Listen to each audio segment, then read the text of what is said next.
It is really puzzling to me that having just buried one monster, the Soviet Union, another remarkably similar one, the European Union, is being built. Exactly what is the European Union? Perhaps by examining the Soviet version we can get the answer. The Soviet Union was governed by 15 unelected people who appointed each other and who were not accountable to anyone.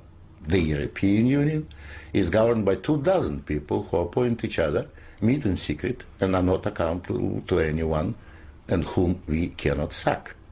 One might say that the EU has an elected parliament. Well, the Soviet Union had a parliament of a sort too, the Supreme Soviet, which just rubber-stamped the Politburo decisions, pretty much like the European Parliament does, where speaking time in the chamber is limited within each group and often amounts to 1 minute per speaker. In the EU, there are hundreds of thousands of bureaucrats with their huge salaries, their staff, servants, bonuses and privileges, their lifelong immunity from prosecution, which is simply shuffled from one position to another, no matter what they do or fail to do. Is this not exactly like the Soviet regime? The Soviet Union was created by coercion and very often with a military occupation. The European Union is being created admittedly not by armed force, but by coercion and economic bullying. In order to continue to exist, the Soviet Union spread itself further and further. The moment it stopped spreading, it started collapsing. And I suspect the same is true of the European Union. We were told that the purpose of the Soviet Union was to create a new historic entity, the Soviet people, and that we must forget our nationalities, our ethnic traditions and customs. The same seems to be true of the European Union. They don't want you to be British or French. They want you all to be a new historic entity, European, to suppress all your national feelings and live as a multinational community. After 73 years, the same system in the Soviet Union resulted in more ethnic conflict than anywhere in the world.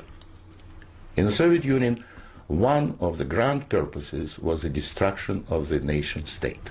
And that's exactly what we observe in Europe today. Brussels intends to absorb nation states so that they should cease to exist. Corruption was built into the Soviet system from top down, and so it is in the EU. The same endemic corruption activity that we saw in the old Soviet Union has flourished in the EU. Those who oppose or expose it are silenced or punished. Nothing changes. In the Soviet Union, we had a gulag. I think we have a gulag in the European Union also, an intellectual gulag known as political correctness. When anyone tries to speak their mind on questions of race or gender, or if their views differ from those approved, they will be ostracized.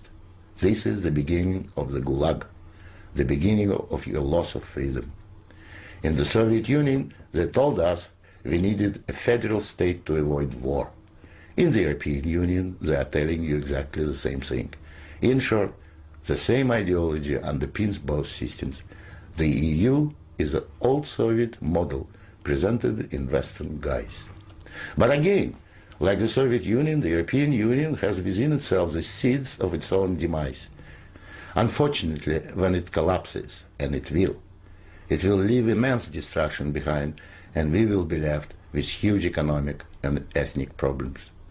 The old Soviet system was incapable of reform, so is the European Union. But there is an alternative to being ruled by those 24 self-appointed officials in Brussels. It is called independence. You don't have to accept what they have planned for you.